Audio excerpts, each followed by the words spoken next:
Hello everyone, and welcome to our Life Skills Workshop. Today we're going to get into talking about making good decisions and taking control of your life. I'm a pipeline today. I'm the conduit today of the purest information.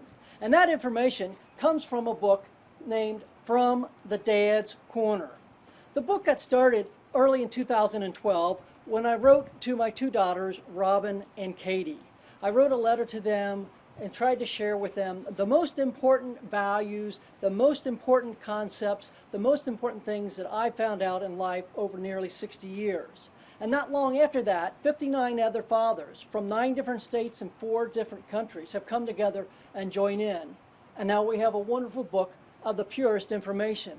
It's 3,500 years of information, and that's a lot of information because if you spread that out in a chronological timeline, that'll take you back to somewhere around 1,500 BC. Think about that. That's a lot of information. But the good part is that it's information just about the last 60 or 80 years. It's the purest information. And today we live in a world of information. You know, years ago when I wanted to look up something, I would have to go to the libraries or to the bookstores or wherever. The information was there, but it was time consuming to gather it. Now, at the click of a mouse, the touch of a finger, we have all of that information. But we're never quite sure what to believe. We have to wade through so much information.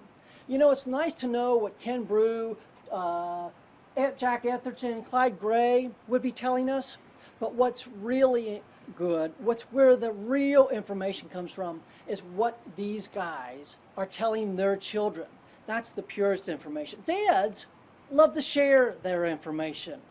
Life doesn't come with an instruction book. That's why we have dads.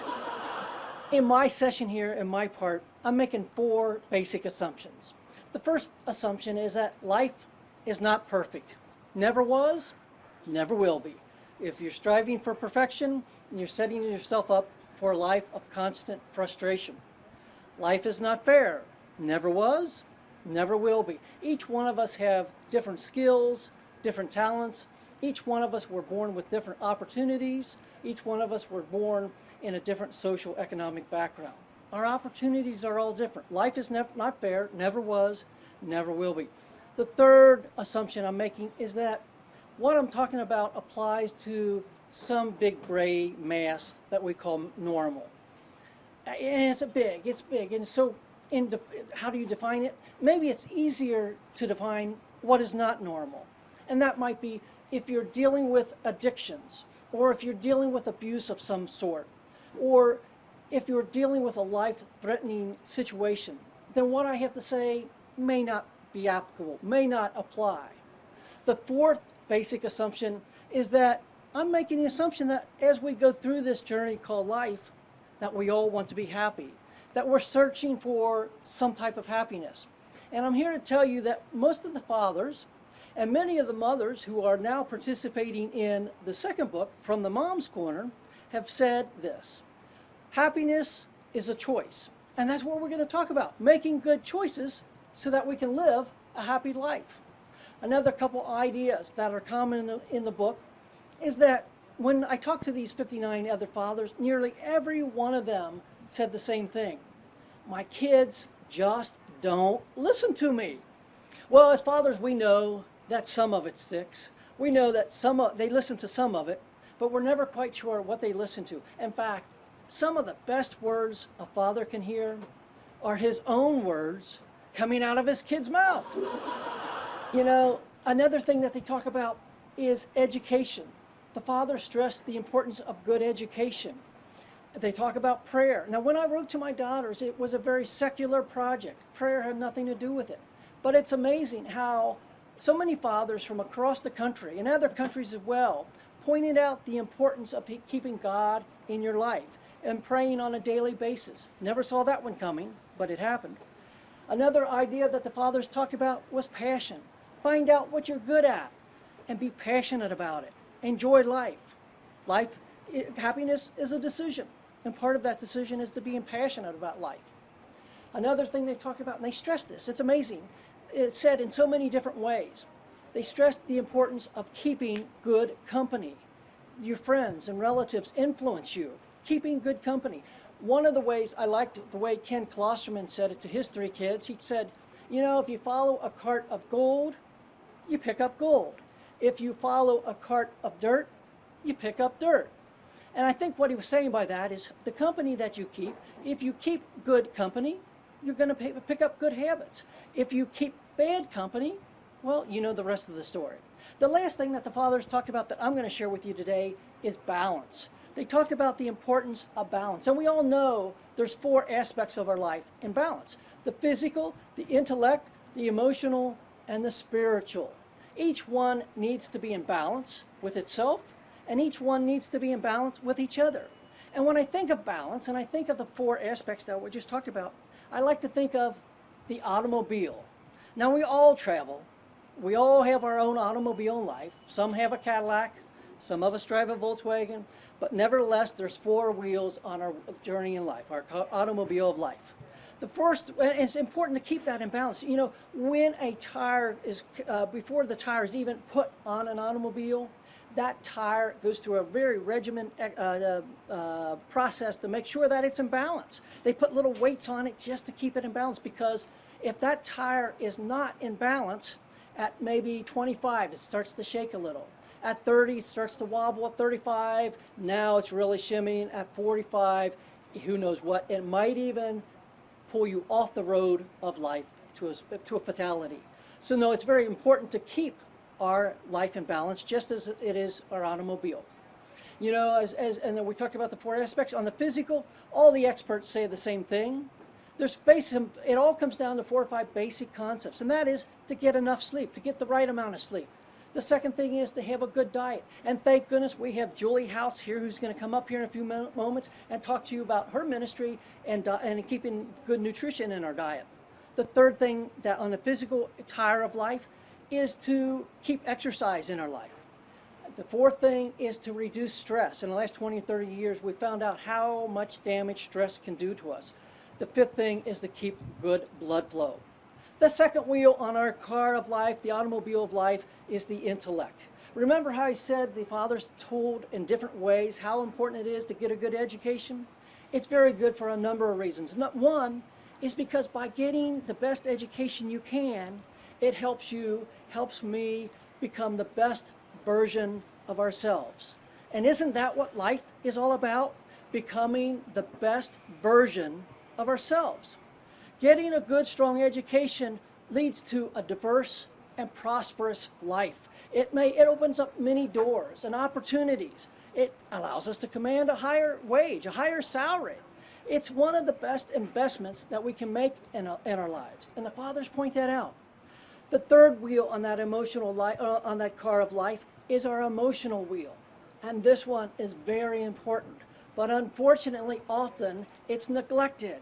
Maybe because it's less visible. Maybe because it's easier to hide our emotions sometimes. But when that wheel gets out of balance, boy, it's hard to keep that car on the road, because our emotions really take control of our car when it's out of balance. So it's very important, if we want to make good decisions, to make sure that our emotional wheel is in balance. You know, and when it's out of balance, don't be afraid to reach out to people, especially what we said about keeping good company. Don't be afraid to reach out to good people and even professionals. The fourth wheel on the automobile of life is the spiritual wheel. And I'm afraid all too often we keep that spiritual wheel in the trunk of our car like the spare tire, instead of keeping that spiritual wheel on our automobile and keep it inflated to the right pressure, to the right amount of air in it. We need to keep that spiritual wheel in our car so that when we need it, we've got enough strength to pull us through that catastrophic event when it happens. Notice I didn't say if, I said when, because each and every one of us here will face a catastrophic event. And it's nice to be able to pull upon that faith and to get us through that catastrophic events. And you know, my daughter said something to me not too long ago. She came up from Georgia, and I wanted to share this with you. She said, we had a nice conversation going about spirituality, and she said, Dad, if you pray only when you're in trouble, then you already are in trouble. And I thought for a moment, I ran in and wrote it down because I wanted to share that with you today. And I thought, what that means is just what I'm saying. If you keep your spirituality in the trunk of your car as an emergency tire, you're already in trouble, because when that catastrophic event happens, chances are you won't have the spiritual strength to get you through. No, balance comes from good decisions, doing the next right thing. Every day we make thousands of decisions, some good, some bad, some big, some small. Some have significant impact on our lives, some do not. Good decisions allow you to take control of your life. Today, I encourage each one of us, each one of you and myself, to take control of our own lives and decide where it's going. You decide where your life's going to be. You decide if it's going to be successful. And I know, and you know, that success can be defined in many, did I say many? Many different ways. But the process of getting to that success is very common. And it all comes down to 3 steps. The GPA. And I'm not talking about grade point average. I'm talking about goals, plans, and actions. Goals. SMART goals. S-M-A-R-T. SMART goals. S, it needs to be specific. M, it needs to be measurable. A, it needs to be achievable. R, it needs to be realistic. And T, time sensitive. Let me give you an example. Let's just say let's say I'm working hard and I said, you know, I want to take a break. I'm going to go on vacation when I get an opportunity. I'm going to go out west. Well, that's sort of a goal, but it's not a SMART goal. It's not specific, it's not measurable, it's not well, maybe it's achievable, we don't know. It's maybe not realistic, and we don't know. It's certainly not time sensitive. But let's take that goal and turn it into a SMART goal. Let's say at the end, and here's the way I'll do it. At the end of next week, on Wednesday of next week, I'm going to drive to Cleveland at 5 o'clock. Now, Ron here in the front row saying, Cleveland? I don't know if that's a SMART goal, but nevertheless, it does have all of the same characteristics. It's specific, it's measurable, it's achievable, is it realistic, and is it time sensitive? Yes, by that time that I just said, we'll know whether I'm going to make it there or not. And whether I make it there or not depends on whether I do the second part of the process, and that is develop a plan. And make a map from here to Cleveland. Now, years ago, I used to pull out the old triptych, AAA, and put the yellow line down and figure it all out. Now we just key in the GPS, but it doesn't matter whether our plan is on paper or on computer. We still need a SMART plan. The third step is to take action. You know, if we never get in a car and stick the key in and never turn it on, we are never going to get to Cleveland. And I'm afraid this is the third step. The third step is where many of us stop. We often dream and set goals in our minds. We often plan, but to actually take action, that takes courage, because it takes us to get out of our comfort zone. It makes us step into an area that, wow, I'm now at risk. I may fail. And we're so afraid, we're so intimidated to failure that we often stop at the third step. So today, if you leave with one thing, I want you to remember today to take that step, to reach out and make your life a little bit better today. You know, so how can we ever hope to make the right decision? Well, first of all, we need to set priorities. We need to understand our values. It's important to know the 3, 4, maybe 5 most important things in our lives. And the reason I say that is because if you want to make smart decisions, you never want to let a lower priority item jeopardize you from reaching a higher priority item. So in order to be focused, you have to know what the most important things are in your life. Have you ever heard of the 6-word project? You might have seen it on the internet, you might have seen it on TV where they hold up a sign and it has 6 words on it. And it usually relates to something very significant. I think that started with Ernest Hemingway. Ernest Hemingway was challenged. He was challenged to write a story in 6 words, and he won the bet. He wrote, "For sale, baby shoes, never worn." Kind of a sad story, but it's amazing. In 6 stories, you now have a whole picture in your mind. You know, and I guess where I'm going with this is you need to think maybe of the 6 most important words that would describe your life. And are you, and when I say you, I mean us, are we living our lives in a way that's consistent with those 6 words?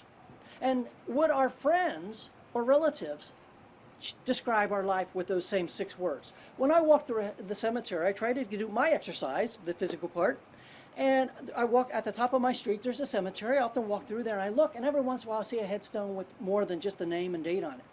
And I think to myself often, wouldn't it be great if each headstone had 6 words on it, so that I would know something about each person, about their lives? Well, back in 1997, when I lost my dad, I took the opportunity to buy the 2 plots at the foot of my parents' place where they're going to be buried. Well, where my dad is buried, where my mom eventually will be buried. And I noticed that 2 plots over, somebody wrote, one of the people wrote, "A good golfer." 3 words, but at least I know here's somebody that loved to play golf, and probably that's what his life was all about. He loved to play golf. At that time, back in 1997, I spelled out what 3 words would be on my headstone. And the 3 words I put in 1997 is, I told him, I said, my name's not important, date's not important, but the most important thing to me are 3 words. A good father. That's what I'm about. And I thought to myself, now I was talking about 6 words. If I were to say, what 6 words would I pick instead of those 3? Secondary to those 3, I would say, just do the next right thing. Another way to make good decisions is to listen to your instincts, but don't let them boss you around. There's a right time to listen to your instincts, and there's not. You know, for example, when we're driving our automobile down the street, here we are back to that car, when we're driving our automobile down the street, it's important to let our instincts take over for the most part, because it's already making hundreds, maybe thousands of decisions to keep you on the right path. A lot of times those decisions have already been made 10 seconds before we even are aware that they've been made. That's a right time to let your automatic pilot take over. But if you're making an important decision, you don't want to sacrifice that important decision by just very quickly letting your automatic pilot make that decision for you. So timing is very important.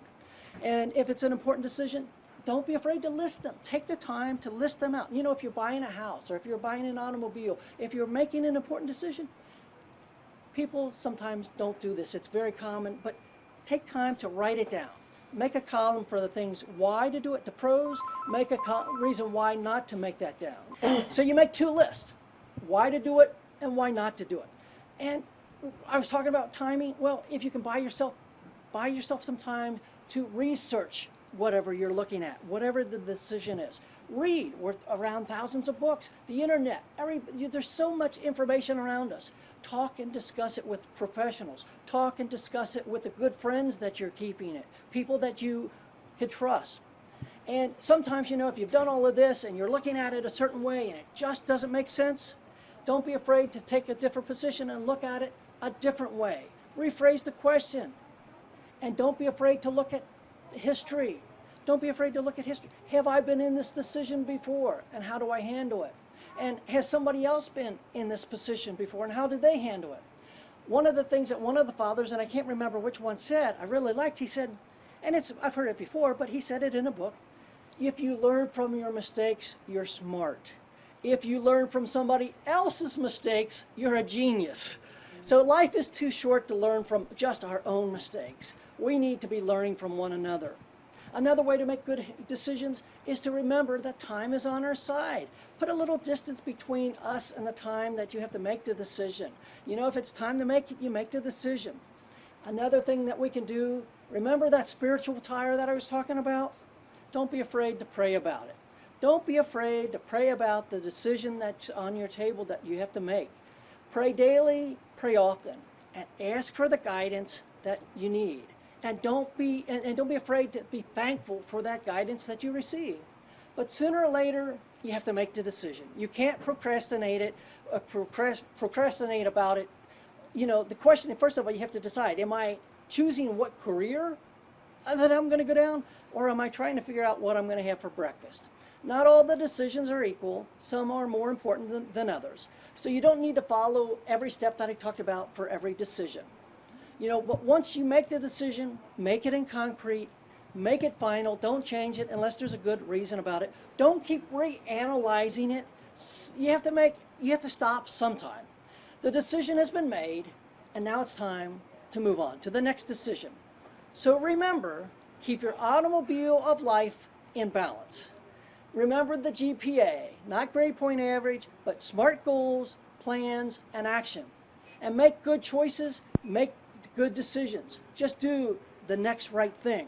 Make that commitment to yourself today to take that action, to do whatever it is you need to move you one step closer to wherever you are heading, to wherever your goals are. And it will take you to the next level. And now, as we wrap this up, I'd like to just leave one final thought, and that is, if your ride in life isn't quite in balance today, then now is the time to do something different.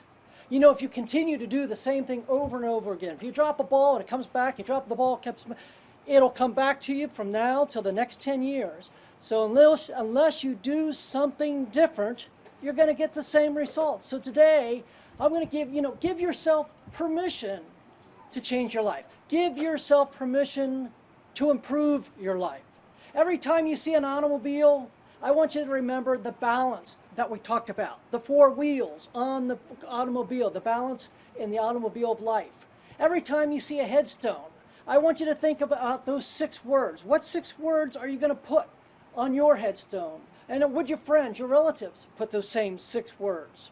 Every time you hear the words GPA, I know you're going to think of not the grade point average, but goals, SMART goals, planning, and action. And every time you see a book, I want you to remember today to live your life with power and purpose, to make good decisions. Like the fathers are saying in the book, do the next right thing. And if you embrace one thing today, embrace at least this one truth.